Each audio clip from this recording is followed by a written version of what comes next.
You must understand, they're not betraying their values. They are acting on their values with consistency and continuity. Committing massacres against innocent civilians does not trouble their conscience any more than you stepping on a bug troubles your conscience. They don't see anything to feel guilty about. They feel that they've done something good. You have to understand this, because if you don't, you will severely and dangerously underestimate their danger. And you'll make the fatal mistake of believing that you can ever appeal to their sense of morality. Hello guys, welcome once again to AfriPost. I hope wherever you are watching, you're having a great time.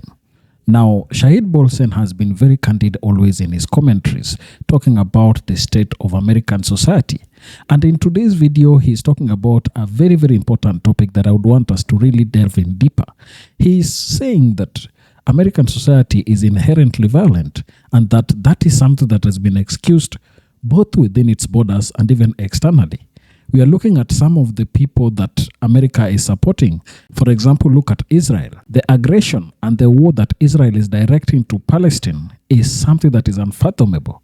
Look at Syria, and almost everywhere that America has been involved, you'll find that war is synonymous to America's name.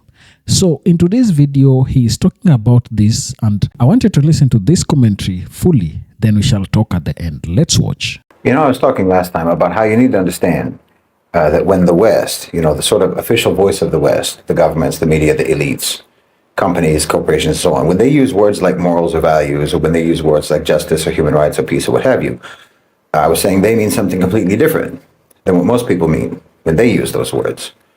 But I got a lot of comments from people saying, oh yeah, that's doublespeak, or hypocrisy, or deception. But no, this is actually what I was trying to explain at that time.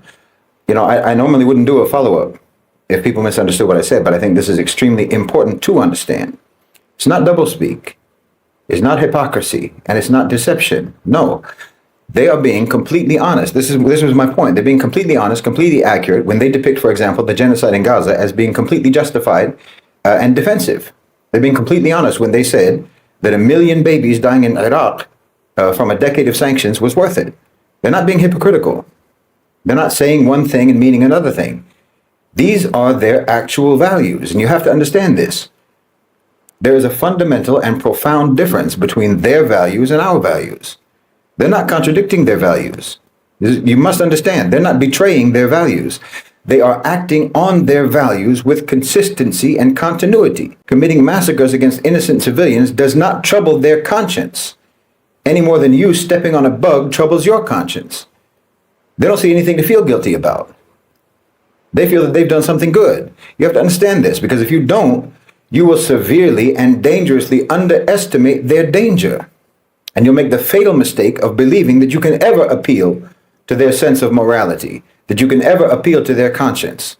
And you'll make the catastrophic mistake of trusting them, or trusting their intentions. And wallahi, there are tens of millions of their victims crying out from their graves, telling you not to trust them. Just like someone watching a horror movie and shouting at the screen, telling the main character, don't go down that dark alley. If you could hear the voices of their millions of victims, they would tell you exactly what's going to happen to you if you listen to them and if you trust them. If you're Muslim, or you're not white, or you're not rich, you need to recognize that they have zero moral hesitation about killing you. Yes, whether you live outside of America or whether you live inside of America, it's the same to them. The worst thing you can do is ever underestimate this reality. Listen, just like with an individual, you can learn what their values are by what their actions are. Much better than by what their words are. People can tell you all kinds of things about what their values are, what they believe, and so on, what their morals are. But their actions, their deeds will tell you the truth. You don't know anything about what they believe by their words alone. You have to see to what extent their actions align with their words, because people do things that they believe are morally acceptable. Now, sure, that doesn't mean that people always act in accordance with their conscience. People can slip up. There can be aberrations. We're human beings. But the actions that someone commits habitually, regularly, routinely, with consistency, this is what they believe in. Whatever they say to the contrary is just them lying either to you or to themselves, or both. But you have to believe what they do, not what they say. And like I said, when they say that what they do is moral, then that tells you what they consider to be moral behavior. Because it's not like America ever apologized for their wrongs. Until now, they've got the Native Americans holed up in reservations, and they're poisoning them right now with uranium. And I'm telling you, they're doing that because they believe it is morally acceptable to do that. No, don't you ever think that they are like you and I. They're not like us. This is incredibly dangerous. They're bloodthirsty, and they see nothing wrong whatsoever in quenching that thirst. The same way that you see nothing wrong with drinking a glass of water, they can spill your blood with the same nonchalance. And all you have to do is look at their history to know that. And they'll always say, oh, every civilization was violent. Every empire was violent. America isn't unique, or the West isn't unique about that. There's nothing strangely distinct about the West in terms of violence. Okay, let's look at the Muslims. Because this is something that they love to talk about. Muslim conquest, Muslim wars, jihad, Islam spread by the sword, and what have you, right? Part of being a Muslim is that you have to tell the truth. Whether it's for you or against you, you have to tell the truth. We don't get to spin narratives and pretend that those narratives are reality. We have to actually be honest. So I'll tell you, over the course of 1400 years, millions of non-Muslims died at the hands of Muslims. That's a fact. No denying it. Obviously, exact figures are impossible to ascertain. And the numbers of casualties in battles back in those old days are generally understood to be exaggerated. But according to historians, from the time of Rasulullah sallallahu alaihi wasallam until today, somewhere between 15 to 25 million non-Muslims have been killed by Muslims. That includes the battles in Persia, the Byzantine Empire, the Levant, Egypt, and so on. The early conquests, it includes Spain, all the battles of the Umayyads, the Abbasids, the Seljuks, the Ottomans, and so on. It also includes the massacres against the Armenians and the Assyrians. It even includes the civil war in Sudan, South Sudan, Darfur. It even includes acts of terrorism by like Al-Qaeda and ISIS and others. Now, of course, overwhelmingly, the majority of those casualties throughout history have been soldiers in battle, not civilians. But there were civilians too, obviously.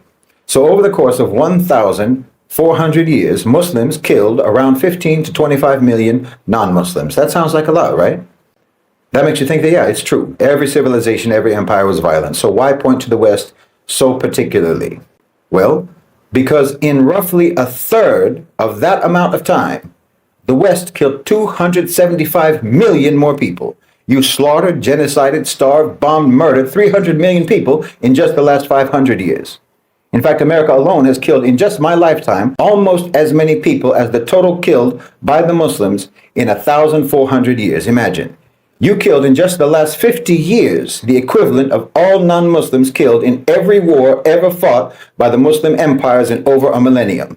That's why we point to the West specifically. Do you understand? Because that's strange. It's abnormal. It's unique.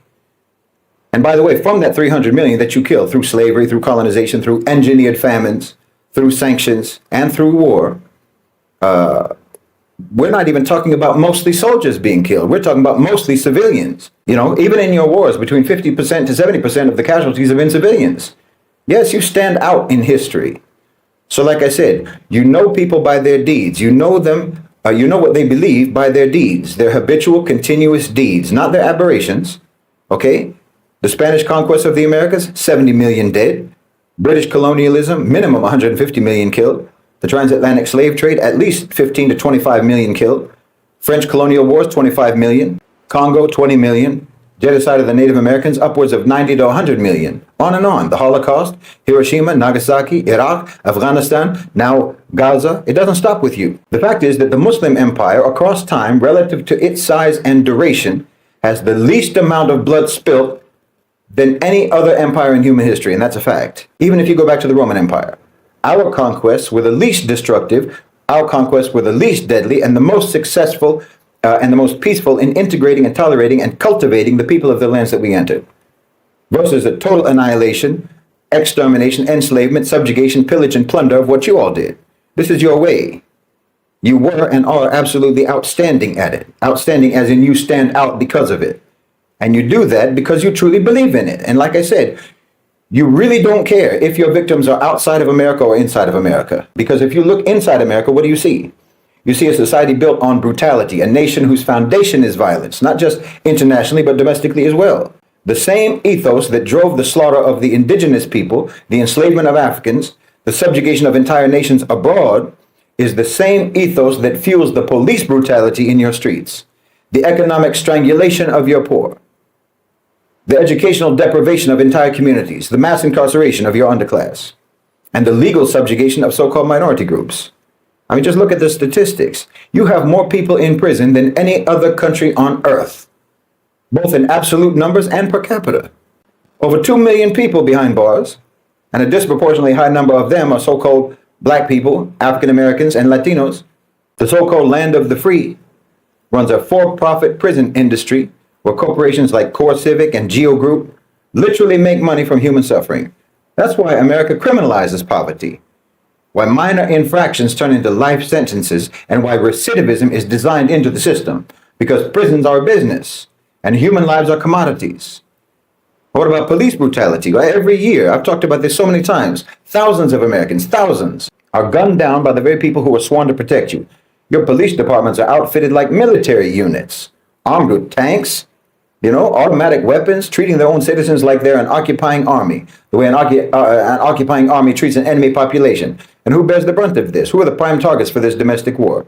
It's African Americans, Latino youth, indigenous communities, so-called minorities, members of the global majority, the same groups that have been subjected to violence for centuries in their countries of origin.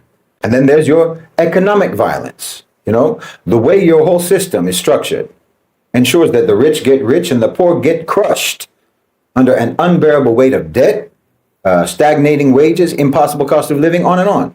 How many millions of Americans are just one medical emergency away from bankruptcy? How many families are living paycheck to paycheck, unable to afford healthcare, unable to afford housing or education? The American economic system is not broken. Understand this. It's functioning exactly as it was designed to function, to extract wealth from the many to funnel it to the few. And if you're born poor in America, well, the system ensures that you stay that way. Your education system is not an equalizer, it's a caste system. Schools in wealthy areas are well funded with top-tier facilities, while schools in poor neighborhoods are neglected. They're underfunded, and they're deliberately set up to fail, setting their students up to fail. And the reason is obvious, because an educated population is dangerous.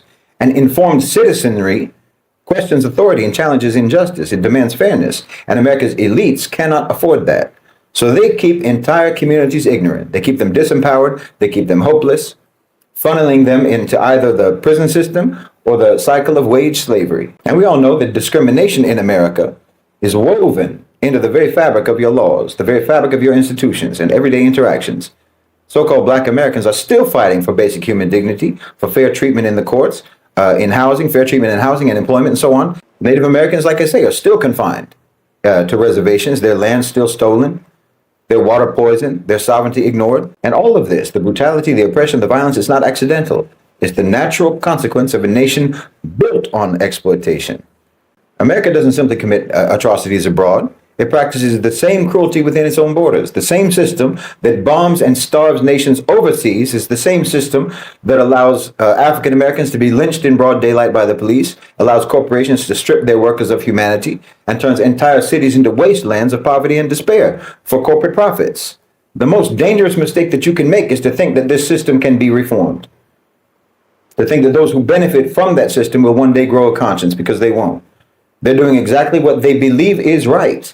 Exactly what their values dictate. And unless you recognize this, unless you understand the nature of what you're dealing with, you will continue to be trapped in an illusion, thinking that change will come from within a system that was designed to crush you.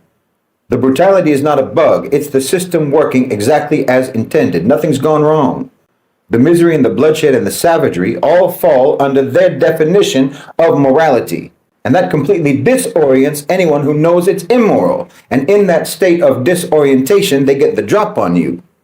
That disorientation is all part of their hunting strategy.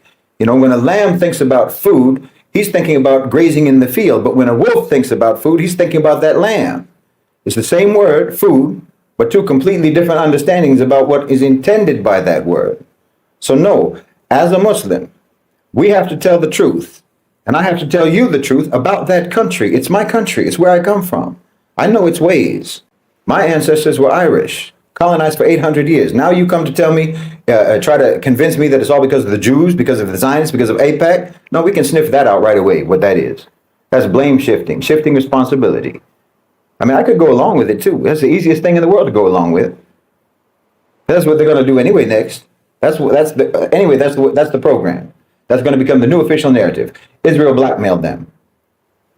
No, the Israelis are responsible for every crime that they committed. but every crime that they committed was on your behalf, and everyone knows it. You got a people, you have never done anything but hate for centuries to commit crimes on your behalf, colonial crimes, genocidal crimes, so that you can slither your way out of accountability when the time comes. The more you big up your so-called Judeo-Christian camaraderie, the more you big up your undying devotion to Israel, well, the more you'll be able to act like you've been betrayed. And you can justify cutting them loose. I see what you're doing. No one will ever be able to accuse you of being anti-Jewish because of all the love that you expressed, all the support you gave, and all the praise that you showered on them. But genocide apparently didn't feel like betrayal. Mass murder didn't hurt your feelings.